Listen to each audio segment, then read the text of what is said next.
Hello students. आज हम new chapter start करने जा रहे हैं जिसका नाम है इलेक्ट्रोकेमिस्ट्री पार्ट सेकंड। यह है आपके कोटा यूनिवर्सिटी के बीएससी पार्ट सेकंड ईयर की अंतिम यूनिट है। तो सबसे पहले हम विषय प्रवेश करते हैं, इंट्रोडक्शन पार्ट लेते हैं कि हम क्या पढ़ने वाले हैं, क्या देखने वाले हैं।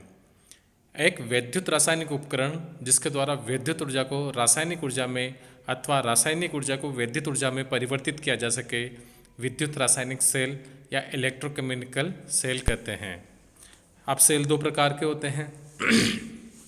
सबसे पहले हम बात करें तो वे सेल जिनमें विद्युत ऊर्जा को रासायनिक ऊर्जा में परिवर्तित किया जाता है अथवा विद्युत ऊर्जा द्वारा रासायनिक क्रिया की जाती है, उसको हम इलेक्ट्रोलाइटिक सेल्स कहलाते हैं। जैसे जल का विद्युत विश्लेषण, धातुओं का विद्युत अपघटनी परिष्करण एक्सेट्रा। ये कौन से सेल होते हैं?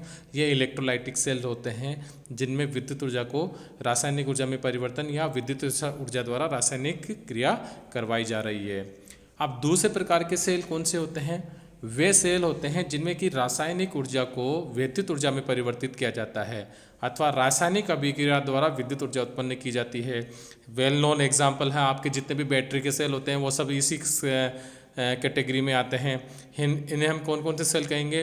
इनको विद्युत रासायनिक सेल कह सकते हैं, इन्हें गैल्वेनिक सेल कह सकते हैं, इन्हें वोल्टिक सेल कह सकते हैं, और जो ड्राई सेल्स होते हैं बैटरी डैनियल सेल्स, ये इसके एग्जाम्पल है। तो विद्युत रासायनिक सेल का तो एग्जांपल आप सबके सामने है ही। इलेक्ट्रोलाइटिक सेल्स भी आपके जीवन में बहुत सारी जो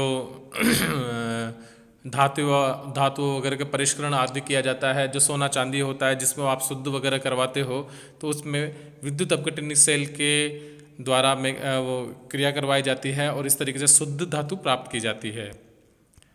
इस अध्याय में गैल्वेनिक सेलों का ही विस्तृत रूप से अध्ययन किया जाएगा। जो कि गैल्वेनिक सेल है उनका अध्ययन करेंगे हम यहाँ पर। और गैल्वेनिक सेल में सामान्यतः धात्विक चालक होते हैं जिन्हें इलेक्ट्रोड कहते हैं। ये इलेक्ट्रोड एक अथवा दो उपयुक्त विद्युत अपघटन में डूबे होते हैं। जब इन धात्विक इलेक्ट्रोड को एक धातु के तार से जोड़ते हैं तो परिपथ में क्या होती है? धारा प्रवाहित होने लगती है। तो डैनियल सेल्स देखते हैं कि यहाँ पर देखिए क्या हो रहा है। एक सरल गैल्वेनिक डैनियल सेल है जिसका उपयोग सामान्यतः प्रयोगशाला में हम करते हैं। इसमें जिंक तथा कॉपर छड़ों को इलेक्ट्रोड के रूप में लिया गया है। ये देखिए, ये जिंक रोड हो गई और ये कॉपर रोड हो गई, इनको हम इलेक्ट्रोड के रूप में लिया जा रहा है। ये इलेक्ट्रोड क्रमशः जिंक सल्फेट तथा कॉपर सल्फेट के विलयन में डूबे हुए हैं। तो ये जो रोड है कॉपर रोड, ये कॉपर सल्फेट के विलयन में डूबी हुई है, और ये जो जिंक रोड है वो जिंक सल्फेट के विलयन में डूबी हुई है। अब हम आगे बात करें, दोनों को एक सरंध्र पात्र यानी पोरस पोर्ट की सहायता से पृथक किया जाता है। कौन सा हो गया सरंध्र पात्र? ये जो हो गया ये एक सरंध्र पात्र हो गया जिसके द्वारा दोनों सॉल्यूशन को एक दूसरे से अलग किया गया है। जिंक कॉपर के इलेक्ट्रोड को एक वोल्ट मीटर से जोड़कर जब एक बाह्य परिपथ बनाया जाता है तो धारा प्रवाहित होने लगती है तथा वोल्ट मीटर में डिफ्लेक्शन या विक्षेप दर्शाता है। इस तरीके से ये हमें एक जो गैल्वेनिक सेल है उसका एक ये एग्जाम्पल है डैनियल सेल का। अब देखिए डैनियल सेल की क्रियाविधि, मैकेनिज्म ऑफ डैनियल सेल।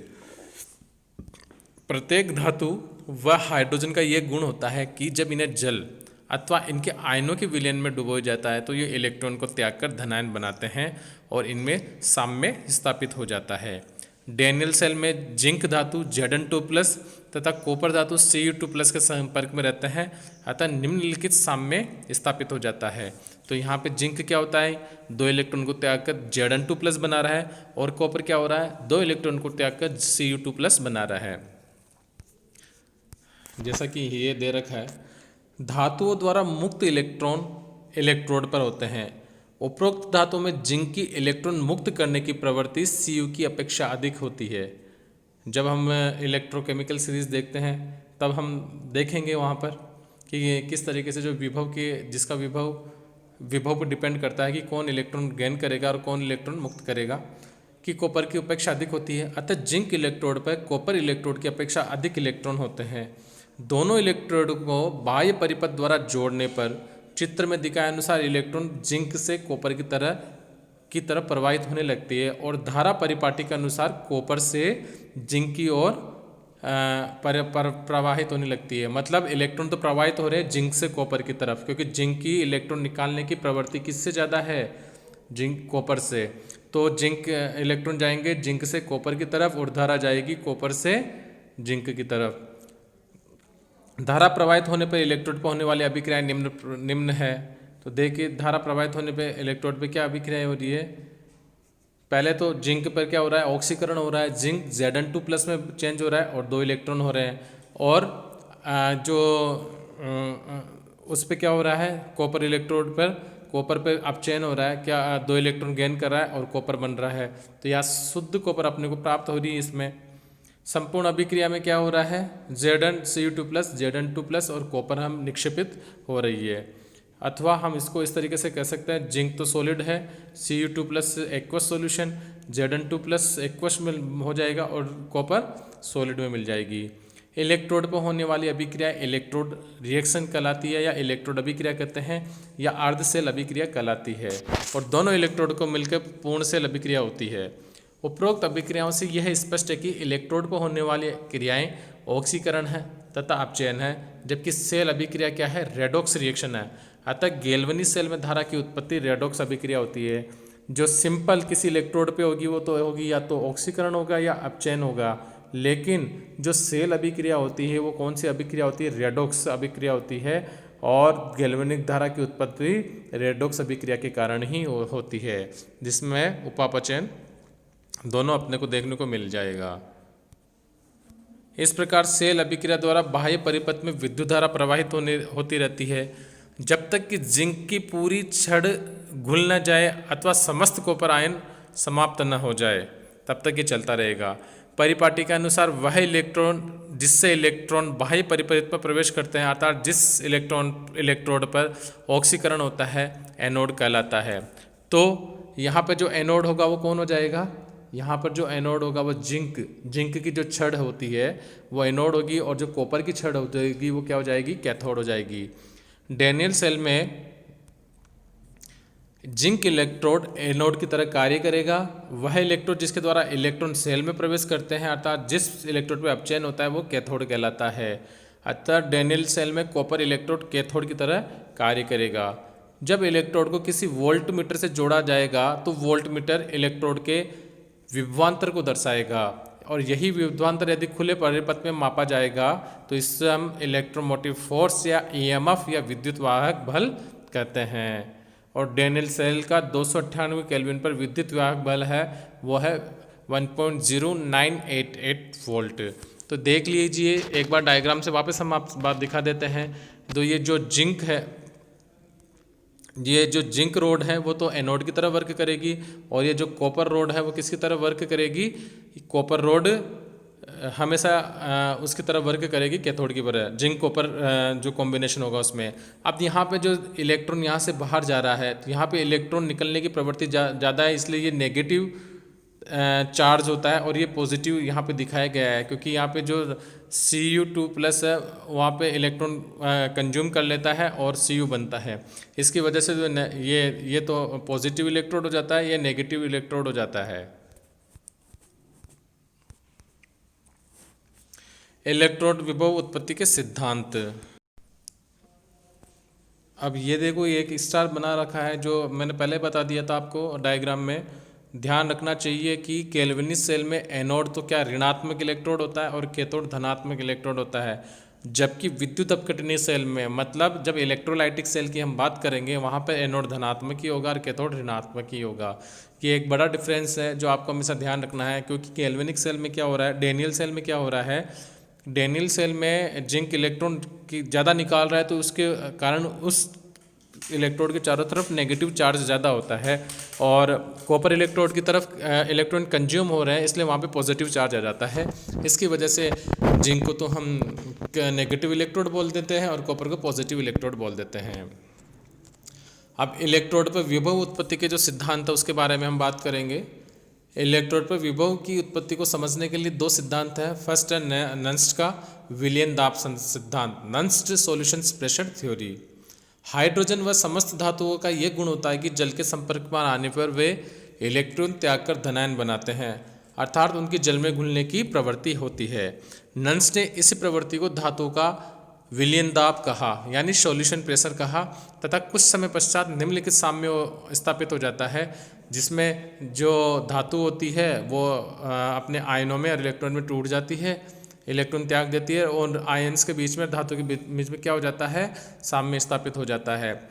मुक्त हुए इलेक्ट्रॉन धातु पर और धन आवेशित आयन ऋण आवेशित धातु इलेक्ट्रोड पर एकत्रित हो जाते हैं। परिणाम स्वरूप धातु विलयन अंतरापृष्ठ पर एक वैद्युत द्विस्तर का निर्माण होता है। इस वैद्युत द्विस्तर अथवा आवेश पृथक्करण के कारण विभव उत्पन्न होता है, जिसे इलेक्ट्रोड पोटेंशियल कहते हैं। मतलब इसको जब हम समझेंगे तो इसने क्या बोला है, मुक्त हुए इलेक्ट्रॉन धातु पर, जो धातु होती है उसमें मुक्त हुए इलेक्ट्रॉन और धन आवेशित आयन ऋणावेशित धातु इलेक्ट्रोड पर एकत्रित हो जाते हैं। परिणाम स्वरूप अंतरापृष्ठ पर एक विद्युत द्विस्तर का निर्माण हो जाता है, एक तरफ नेगेटिव और एक तरफ पॉजिटिव। तो उसकी वजह से विद्युत द्विस्तर का इलेक्ट्रिक डबल लेयर जिसे बोलेंगे उसका निर्माण हो जाता है, और इस विद्युत द्विस्तर अथवा आवेश पृथक्करण के कारण ही विभव उत्पन्न होता है, जिसे इलेक्ट्रोड विभव कहते हैं। यदि धातु को उसके आयन के विलयन में डुबोया जाता है तो इलेक्ट्रोड पर उत्पन्न होने वाला आवेश विलयन के पराशरण दाब तथा धातु के विलयन दाब के आपेक्षिक मान पर निर्भर करेगा। इस प्रकार से तीन परिस्थितियां डेवलप होगी। पहली बात करें तो जो विलयन का दाब होता है वो परासरण के दाब से अधिक हो तो इस स्थिति में धातु इलेक्ट्रोड ऋण आवेशित तथा विलयन धन आवेशित होगा, अतः धातु इलेक्ट्रोड ऋणात्मक इलेक्ट्रोड कहलाएगा। और यदि विलयन दाब कम होता है पराशरण दाब की तुलना में तो इस स्थिति में धातु इलेक्ट्रोड धन आवेशित होगा व विलयन ऋण आवेशित होगा, तथा जो धातु इलेक्ट्रोड होगा वो धन इलेक्ट्रोड कहलाएगा। और यदि P बराबर पाई यानी विलयन दाब और पराशरण दाब दोनों बराबर होते हैं तो उस कंडीशन में धातु एवं विलयन पर कोई आवेश नहीं होगा, अर्थात इलेक्ट्रोड तथा विलयन के अंतरापृष्ठ पर कोई विभव उत्पन्न नहीं होगा, अतः इलेक्ट्रोड शून्य इलेक्ट्रोड या नल इलेक्ट्रोड कहलाएगा। ये तो था नन्स का विलयन दाब सिद्धांत। अब आगे आता है आधुनिक सिद्धांत, मॉडर्न थ्योरी। आधुनिक परिप्रेक्ष्य में विलयन दाब का सिद्धांत लगभग लुप्त हो चुका है। आधुनिक सिद्धांत में धातु विलयन अंतःपृष्ठ पर विद्युत विस्तर का निर्माण दो विपरीत प्रक्रमों की आपेक्षिक गति का परिणाम माना जाता है। जो इलेक्ट्रिक डबल लेयर का निर्माण होता है वो किसकी वजह से होता है, दो विपरीत प्रक्रमों की आपेक्षिक गति के कारण हो रहा है। धातु का आयन के रूप में विलयन में जाना एक प्रक्रम है और विलयन में से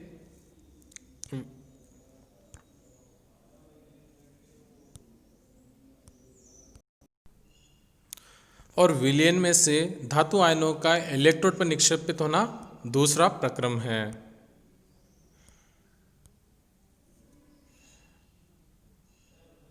आधुनिक सिद्धांत में हमने क्या देखा, सबसे पहले हमने देखा कि धातु का आयन के रूप में विलयन में जाना तो एक प्रक्रम है, तथा विलयन में से धातु आयनों का इलेक्ट्रोड पर निक्षेपित होना दूसरा प्रक्रम है।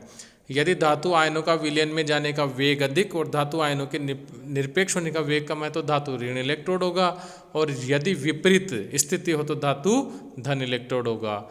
इन दोनों ही स्थितियों में इलेक्ट्रोडों पर विभव उत्पन्न होगा। यदि दोनों प्रक्रमों के वेग समान हो तो शून्य इलेक्ट्रोड या नल इलेक्ट्रोड बनेगा। इसने आधुनिक सिद्धांत ने इस तरीके से इसको समझाया। तो आज हमने सबसे पहले विषय प्रवेश किया। विषय प्रवेश में हमने देखा कि दो प्रकार के सेल होते हैं। एक तो इलेक्ट्रोकेमिकल सेल होते हैं जिसमें से रासायनिक ऊर्जा को विद्युत ऊर्जा में परिवर्तित किया जाता है, और विद्युत रासायनिक सेल या गैल्वेनिक सेल जो दूसरे प्रकार के सेल होते हैं उसमें क्या होता है, उसमें रासायनिक ऊर्जा से विद्युत ऊर्जा उत्पन्न की जाती है। जो अपनी ड्राई सेल्स होते हैं, बैटरी में लगने वाले सेल, किसी भी टॉर्च में लगने वाले सेल होते हैं, या जो अपनी लेड बैटरी होती है वो सब इसके गैल्वेनिक सेल के विद्युत रासायनिक सेल के एग्जाम्पल है। उसके बाद हमने डैनियल सेल के बारे में बात करी, जिसमें हमने देखा कि दो धातु के इलेक्ट्रोड्स होते हैं, एक तो एनोड होता है, एक कैथोड होता है। एनोड वाला यहाँ पर जब डैनियल सेल की बात करेंगे तो जो एनोड होता है वो नेगेटिव इलेक्ट्रोड होता है, और जो कैथोड होता है वो पॉजिटिव इलेक्ट्रोड होता है। दोनों अपने अपने संबंधित आयनों के सॉल्यूशन में घुले हुए रहते हैं। और जो एनोड होता है उस पर ऑक्सीकरण होता है, जो कैथोड होता है उस पर अपचयन होता है, और जो सेल रिएक्शन होती है वो रेडॉक्स रिएक्शन होती है, और रेडॉक्स रिएक्शन के कारण ही गैल्वेनिक सेल में धारा की उत्पत्ति होती है। उसके बाद हमने इलेक्ट्रोड पे उत्पत्ति के सिद्धांत देखे। फर्स्ट नर्स का विलेन दाब सिद्धांत देखा, और सेकंड जो था हमने आधुनिक सिद्धांत देखा, और आजकल आधुनिक सिद्धांत या मॉडर्न थ्योरी ही सब मान्य है। तो आज के लिए इतना ही। नेक्स्ट में हम बात करेंगे जो संकेत पद्धतियाँ, चिन्ह परिपाटियाँ किस तरीके से लगाई जाती है उसके बारे में। धन्यवाद।